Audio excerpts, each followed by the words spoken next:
What's good, my niggas? Today I'm going to be talking about Yugi vs. Ash. The reason why I'm talking about this is because after the Ruby vs. Maka death battle, Yugi vs. Ash is supposed to come out by death battle. Today we're going to dive into why Yugi vs. Ash is a one-sided slaughter. Let's scale Yugi's strength. Yugi has monsters that have infinite attack points. You could easily get this to universal. Now you might find that one person on Reddit that's like, oh, well, if Obelisk has infinite attack power, then why didn't they destroy the building? However, that does not matter, as attack power doesn't always equal destructive capability. So we're off to a strong start with Yugi. We already have him at universal. Now let's get to the actual cosmology of Yu-Gi-Oh! The creator of Yu-Gi-Oh! Himself, in an interview, said that the movie is based on the multiverse theory. This is confirmation that an infinite multiverse exists in Yu-Gi-Oh! But wait, there's more. Kaiba tries going to the afterlife, which is a 6-dimensional structure, and this is further supported by the fact that Sarah intercepts Kaiba in the Prana realm, which is a 5th-dimensional structure that is between the living world and the afterlife. These universes run on a 12-dimensional basis, as Yubel states right here. So in conclusion, in the cosmology portion of the Yu-Gi-Oh! Scaling, the cosmology should scale to hyperversal. Now that we're done with the cosmology portion, let's see how Yugi scales to this. In Yu-Gi-Oh! GX, there is a character named Yubel, and like I said before, she states that there are 12 dimensions in a universe. Yubel is portrayed to have the power to destroy this 12-dimensional universe. Jaden has Yubel as standard equipment in his deck. And even with Yubel in Jaden's deck, Yugi's deck is stated to be spiritually stronger than Jaden's deck. This was stated by Jaden while Yugi was only carrying one god card, which was Slifer the Sky Dragon. Mind you, this is the same Slifer the Sky Dragon who's relative to Obelisk the Tormentor, which Obelisk the Tormentor is way above Blue Eyes White Dragon. Blue Eyes White Dragon is so powerful that they're able to create an attack that is above dimensions. Now, depending on the context, you could say that this is the 4th dimension, but it can also be the 12th dimension. Even if you don't believe that, Yugi's deck is still spiritually stronger than Yubel's, so this would scale Slifer the Sky Dragon higher than Yubel. In the Bonds Beyond Time movie, Paradox's deck is stated to be something mathematically superior to anything they've ever seen. This would be dimensionally superior to monsters like Blue Eyes White Dragon,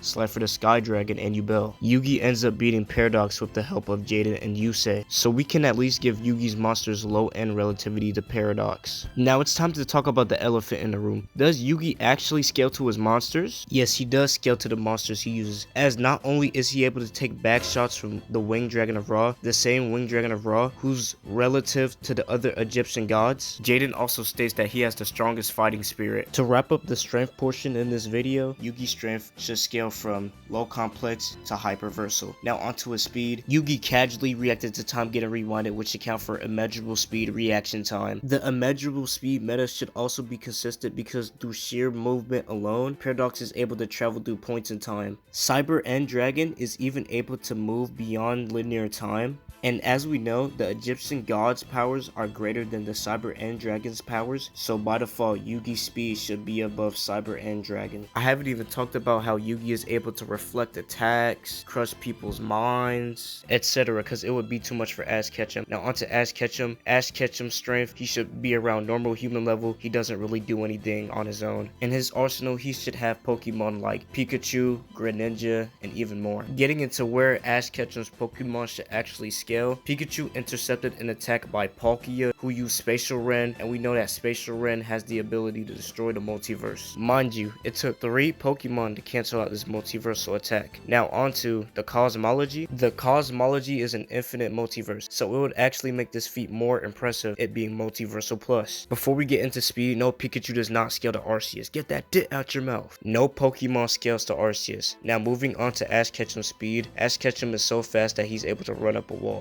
This would mean he has superhuman levels of speed. His Pokemon should consistently scale to faster than light levels of speed. And no, for the last time, Ash Ketchum does not scale to his Pokemon, but if he did scale to his Pokemon, then he would have faster than light levels of speed with multiversal plus levels of AP. So yes, Yugi would just blitz Ash and kill him. Thank you for watching this video. Steady Money out.